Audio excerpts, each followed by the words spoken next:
Alhamdulillahi Rabbil Alamin, salatu wassalamu ala nabiyina Muhammad wa ala alihi wa sahbihi ejma'in.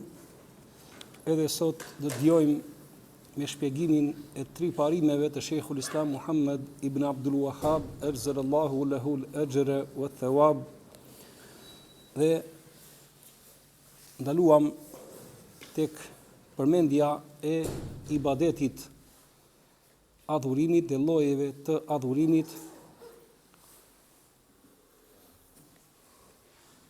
dhe morëm për kufizimin e adhurimit, që është për kufizimi i Sheikhul Islam Ibn Taymiyes, i cili thot adhurim, ibadet është një emër i përgjithshëm që përfshin çdo gjë që Allahu e do dhe e pëlqen prej fjalëve dhe punëve të dukshme dhe të padukshme.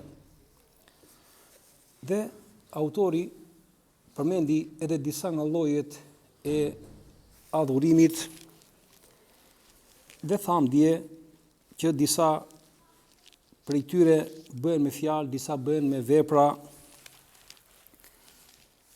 siç është ikhlasi, përkushtimi i fesë vetëm për Allahun, që është prej punëve të zemrës, siç është tewakkuli, të mbështeturit tek Allahu, që është përsëri nga punët e zemrës, dhe ikhlasi, përkushtimi i fesë vetëm për Allahun, duhet të jetë vetëm për Allahun dhe për asnjë tjetër përveç Allahut. Allah thotë në Kur'an: "Fa'budillaha mukhlishan lahu ad-din." Adhuroj Allahun një të vetëm, duke ia përkushtuar të gjithë fen vetëm atij.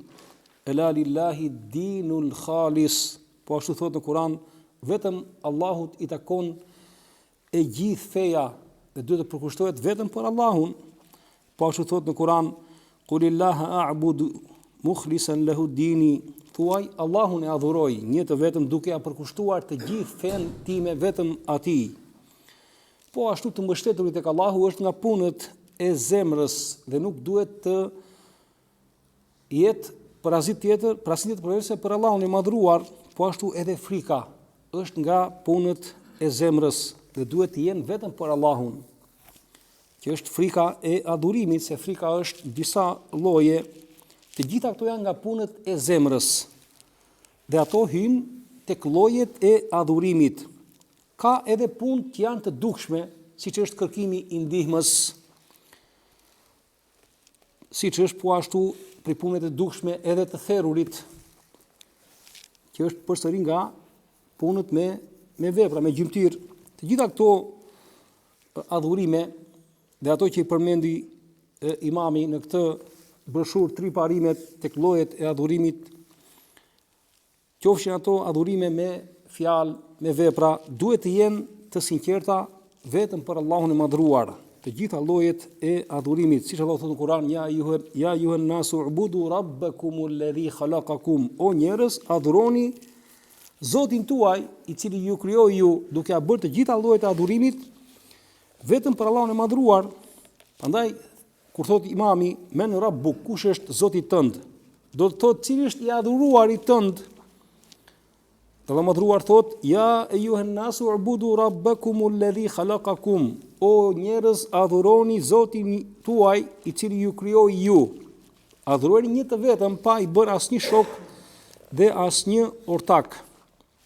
Dhe argumenti që përmendi imami ishte fjala Allahu të lartësuar: "Wa anal masajida lillah fala tad'u ma'a Allahi ahada." Dhe se xhamit janë për Allahun, mos lut asnjë tjetër bashkë me Allahun.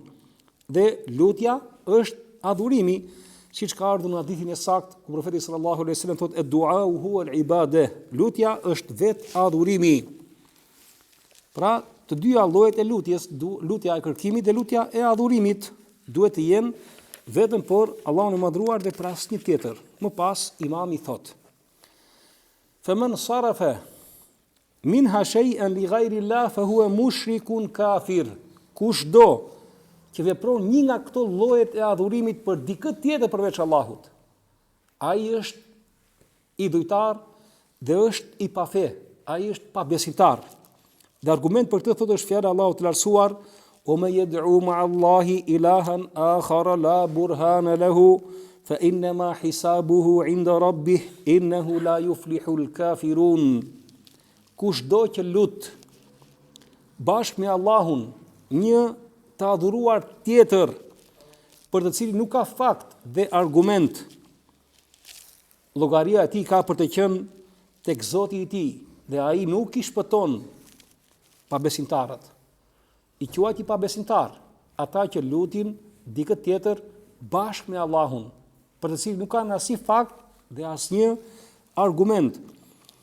Dhe përmendi edhe një hadith imami, ad-du'a mukhul ibade, lutja është truri i adhurimit. Dhe është një hadith që ka probleme në zinxhirin e tij të transmetimit, dhe ajo që është e saktë është fjala e profetit sallallahu alajhi wasallam, ad-du'a huwa al-ibade, lutja është vetë adhurimi, dhe argument për këtë thotë është fjala e Allahut të lartësuar, wa qala rabbukum ud'uni astajib lakum innal ladhina yastakbiruna an ibadati sayadkhuluna jahannama dakhirin. Zoti juaj thirrri dhe tha, më lutni mua që t'ju përgjigjem, dhe ata që tregojnë arrogant ndaj adhurimit tim do të hyjnë në xhehenem, të përbuzur, të poshtëruar. Pra, edhe këto fjalë që imami përmendi kanë lidhje me temën që ishte përpara kësaj, që është fakti që adhurimi është e drejta e Allahut dhe ne nuk kemi të adhuruar tjetër përveç Allahut. Dhe çdo adhurim tjetër përveç Allahut, që bëhet për dikë tjetër përveç Allahut, është e kot, është pa drejtësi, është kalim kufish. Sepse ai që meriton adhurimin është vetëm Allahu madhruar dhe askush tjetër përveç tij. Dhe imami, pasi përmendi llojet e adhurimit, tha dhe këtë shprehje: kush vepron një nga llojet e adhurimit për dikë tjetër përveç Allahut, cili është gjykimi? Ai që bën këtë, ai thot është mushrik kafir, ai është idhujtar dhe është pabesimtar. Përmendi dhe argumentin. Pra kushdo që drejtohet me një nga llojet e adhurimit tek dikush tjetër përveç Allahut, ai është idhujtar dhe është pabesimtar. Dhe këtu bëhet fjalë për shirkun dhe kufrin e madh, që e nxjerr njeriu nga Islami dhe nuk quhet më musliman. Se ky është realiteti i shirkut, i idhujtarisë, është që të marrësh të adhuruar të tjerë bashkë me Allahun, siç bën njerëzit që ka prej muslimanëve që adresohen tek Islami, falen dhe përsëri vjen dhe në për të qenë për tyrbe, lutin baballarët, shehlerët. Kjo është gjendja e tyre. Këta falen për dikë tjetër përveç Allahut. Prandaj gjykimi është që ata janë idhujtar, janë pabesimtar. Kanë bërë kufër të madh që i kanë nxjerrë nga rrethi i Islamit, të quhen idhujtar. Sepse Allahu madhruar thot në Kur'an: "Fala taj'alu lillahi amdada wa antum ta'lamun", mos i bëni Allahut shok në adhurim kur ju e dini. Prandaj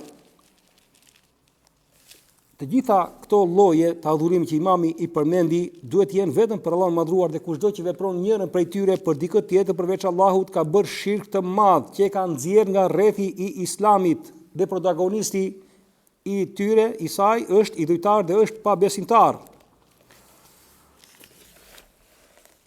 Dhe përmendi dhe argumentet imami, dhe argumenti është fjala fundi i ajetit, Allah thot: "Innahu la yuflihul kafirun."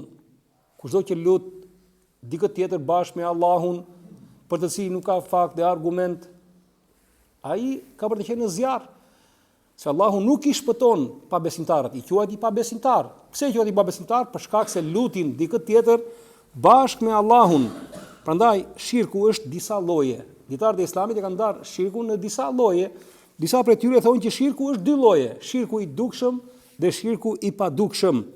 Disa tjerë thonë që është dy lloje, shirku i madh dhe shirku i vogël. Disa tjerë thonë që shirku është tre lloje, shirku i madh, shirku i vogël dhe shirku i fshehtë. Këto janë ndarje dietarëve të Islamit, dhe ajo që është më e qartë është fakti që shirku është tre lloje. Është shirku i fshehtë, që është si syfaqësia. Lloji i dytë është shirku i vogël, që është si betimi për dikë tjetër përveç Allahut. Ose varja e nuskave dhe të mimeve. Dhe lloji i tretë i shirkut është shirku i madh, siç është të therrurit për dikë tjetër përveç Allahut, kërkimi i ndihmës, nga dikush tjetër përveç Allahut ose të lutja e dikujt tjetër përveç Allahut të madhruar. E rëndësishme është që shehu me këtë shprehje, kush vepron një nga llojet e adhurimit për dikë tjetër përveç Allahut, ai është idhujtar dhe pabesimtar, ka për qëllim kufrin e madh që nxjerr njeriu nga Islami. Dhe më pas imami thot dalilul khawf wa dalilul khawf thot qawluhu ta'ala fala takhafuhum wa khafuni in kuntum mu'minin. Argumenti i frikës, tani vjen tek argumentet e llojeve të adhurimit që përmendi një nga një. Dhe filloi me frikën. Dhe argumenti i frikës thot që kush i friksohet dikujt tjetër përveç Allahut, ka dal nga Islami, është fjala e Allahut të lartësuar, fala takhafuhum wa khafuni. Mos ju friksoni atyre, por mu friksoni vetëm mua, in kuntum mu'minin, nëse jeni besimtar. E kushtozoi të qenurit besimtar që ti friksohesh vetëm Allahut të madhruar dhe askujt tjetër përveç tij. Tani imami filloi pra duke përmendur argumentet e secilit nga llojeve të adhurimit që përmendi dhe nisi me frikën. Dhe përmendi këtë ajet kuranor që është argument se frika ndaj dikujt tjetër përveç Allahut është diçka e ndaluar.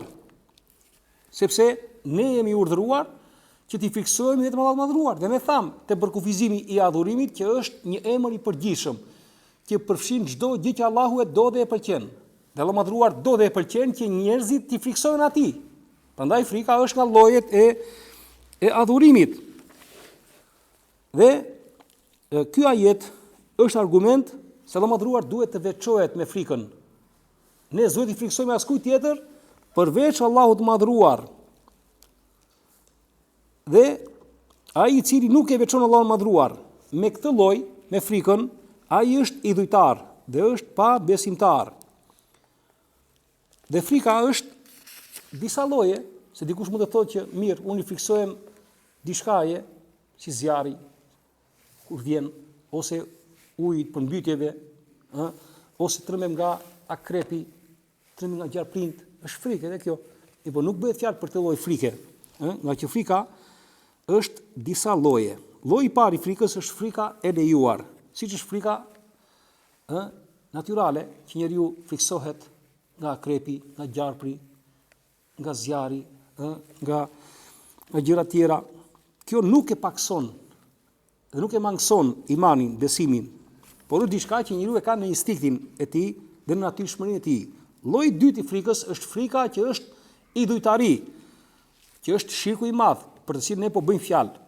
Dhe lloji i tretë i frikës është frika e ndaluar. Nuk është shirk, por është e ndaluar, siç friksohet dikush të fal namazin se e shikon një njeri, një dikush tjetër. Kjo është haram. Të lësh namazin se i friksohesh dikujt mos e shikon duke u falur, është e ndaluar, është haram. Këto janë ato tre llojet e frikës dhe te ky lloj tretë që përmenda, që është frika ndaluar, është fjala Allahu të lartësuar: "Alladhina qala lahumun nas inna an-nasa qad jama'u lakum fakhshawhum fazadahum imana wa qalu hasbunallahu wa ni'mal wakeel." Ata që u than njerëzit që njerëzit janë grumbulluar kundër jush, prandaj friksojuni prej tyre, por atyre ju shtua edhe më tepër imani dhe thanë Allahu na mjafton ne, dhe ai është mbrojtësi më i mirë. Ky lloj i frikës, lloji i tretë është i ndaluar, nuk lejohet. Pra që të lësh obligimin farzin për shkak se i friksohesh njerëzve. Këtu janë ato tre llojet e frikës të njohura që kanë përmendur dietarët e Islamit. Me pak fjalë, frika është një adhurim. Është një adhurim që ka të bëjë me adhurimet e zemrës. Vendi i frikës është në zemër. Dhe më pas duken gjurmët e kësaj frike në punët e gjymtyrëve dhe pjesëve të trupit. Me kaq mjaftojnë për sot për të vijuar ditën e vijim me argumentet e adhurimeve të tjera që përmendi imami. Sallallahu alaihi wasallam ala sayyidina Muhammad wa alihi wa sahbihi ajma'in.